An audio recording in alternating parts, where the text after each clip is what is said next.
사사기 20장. 그리하여 북쪽의 단에서부터 남쪽의 부엘세바에 이르기까지 또 동쪽의 길라 땅에서도 모든 이스라엘 자손이 쏟아져 나와서 온 회중이 한꺼번에 미스바에서 주님 앞에 모였다.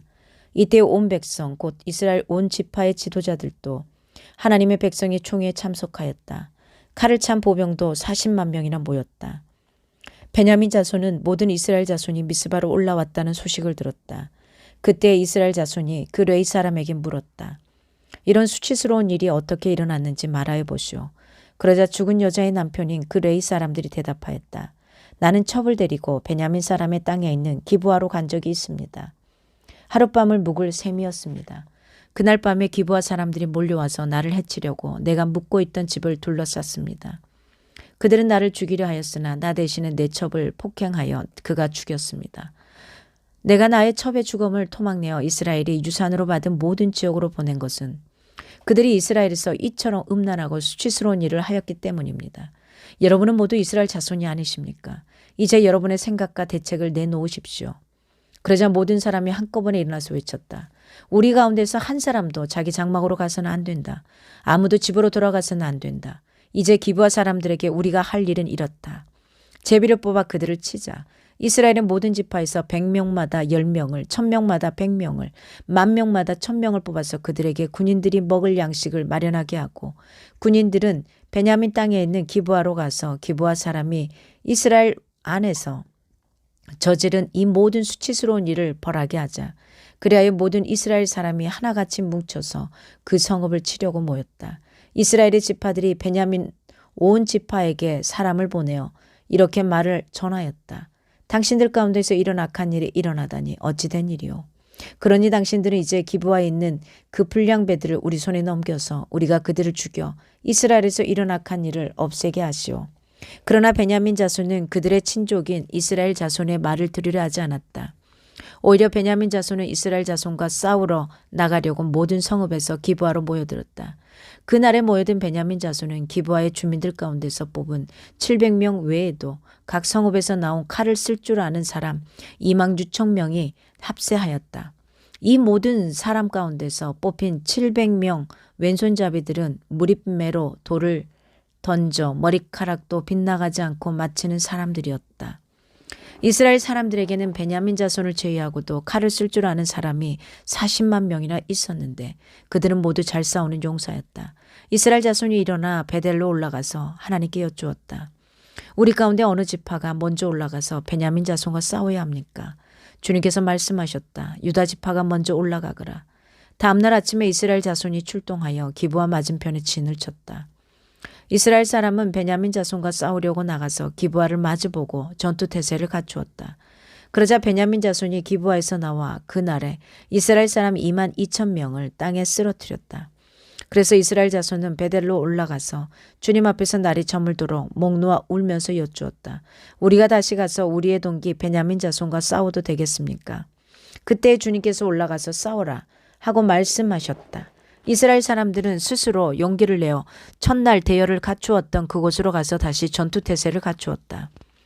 그 이튿날에 이스라엘 자손이 베냐민 자손을 치려고 가까이 나아갔다. 베냐민 자손은 이틀날에도 그들을 대행하려고 기브아에서 나와서 이스라엘 자손 18,000명을 땅에 쓰러뜨렸는데 죽은 이들은 모두 칼을 쓸 줄 아는 사람들이었다.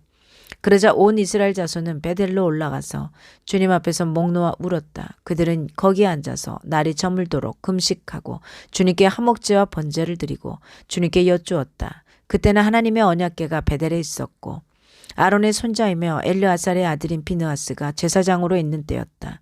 우리가 또다시 올라가서 우리의 동기 베냐민 자손과 싸워도 되겠습니까? 아니면 그만두어야겠습니까? 주님께서 말씀하셨다.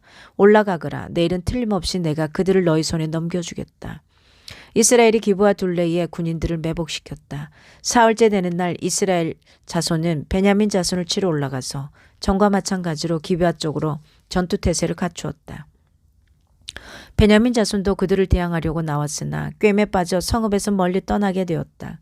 베냐민 자손은 한쪽은 베델로 올라가는 길과 만나고 다른 한쪽은 기브아로 가는 길과 만나는 큰 길과 들여서 전과 같이 이스라엘 자손을 치기 시작하여 그들을 30명가량 죽였다. 그러자 베냐민 자손은 이스라엘 자손이 처음과 같이 자기들에게 지고 있다고 생각하였다. 그러나 이스라엘 자손은 우리가 도망치는 척하여 그들을 성읍에서 큰 길까지 꿰어내자 하고 말하였다. 그때 모든 이스라엘 주력 부대는 자기들이 있던 자리에서 일어나 바알다말에서 대열을 갖추었으며 이스라엘의 매복 부대는 기브아 주변에 숨어 있다가 거기에서 쏟아져 나왔다. 온 이스라엘에서 뽑힌 10,000명이 기브아 정면에 이르자 전투는 치열해졌다. 그러나 베냐민 자손은 자기들에게 재앙이 미친 것을 알지 못하였다. 주님께서 이스라엘 앞에서 베냐민을 치셨으므로 그날 이스라엘 자손이 칼을 쓸 줄 아는 베냐민 사람 25,100명을 모두 쳐 죽였다. 그제서야 베냐민 자손은 자기들이 패한 것을 알았다. 이스라엘의 주력 부대가 자기들이 있던 자리를 베냐민에게 내주고 물러선 것은 기브아 둘레 매복시켜둔 병력을 믿었기 때문이다. 매복한 군인들이 급히 나와 기브아로 돌격하여 사방으로 흩어져서 칼날로 기브아의 성읍 주민을 다 쳐 죽였다. 이스라엘 주력 부대와 매복 부대 사이에서는 성읍에서 큰 연기가 구름 기둥처럼 치솟는 것으로 신호를 삼자는 약속이 이미 되어 있었다.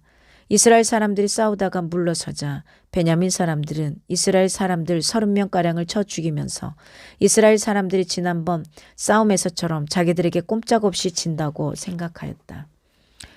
그러나 성읍에서 연기가 구름 기둥처럼 치솟아 오를 때에 베냐민 사람들이 뒤돌아보니 온 성읍이 불바다가 되어 불길이 하늘로 치솟는 것이 아닌가. 이스라엘 사람들이 반격하니 베냐민 사람들은 패색이 짙은 것을 깨닫고 몹시 겁에 질렸다. 그들은 이스라엘 사람들 앞에서 물러나 광야길로 방향을 돌렸으나 퇴로가 막혔다. 그들은 이스라엘 주력 부대와 성읍을 치고 나온 부대 사이에 끼어 협살당하고 말았다. 이스라엘 사람들은 베냐민 사람들을 포위하고 쉬지 않고 동쪽으로 기브아 맞은 쪽에 이르기까지 추격하여 쳐 부수었다. 그때 베냐민 사람들이 18,000명이나 쓰러졌는데 그들은 모두 용사였다. 베냐민의 나머지 패잔병은 방향을 바꾸어 광야 쪽 림몬 바위 있는 데까지 도망쳤으나 이스라엘 사람들이 큰 길에서 5,000명을 이삭 줍듯이 모조리 죽이고 기도메까지 쫓아가서 덮쳐 또 2,000명을 죽였다. 베냐민 사람들 가운데서 칼을 쓸 줄 아는 사람 25,000명이 그날 모두 쓰러졌는데 그들은 모두 용사들이었다. 그러나 600명은 방향을 돌려 광야 쪽 림몬 바위까지 도망쳐서 넉 달을 그 림몬 바위 있는 곳에서 숨어 살았다. 이스라엘 사람들은 다시 베냐민 자손에게로 돌아와서 그 성읍에서 사람이나 가축 할 것 없이 닥치는 대로 모두 칼로 쳐서 죽였다. 그들은 그 일대의 성읍도 모두 불살랐다. 아멘. 하나님의 말씀이었습니다.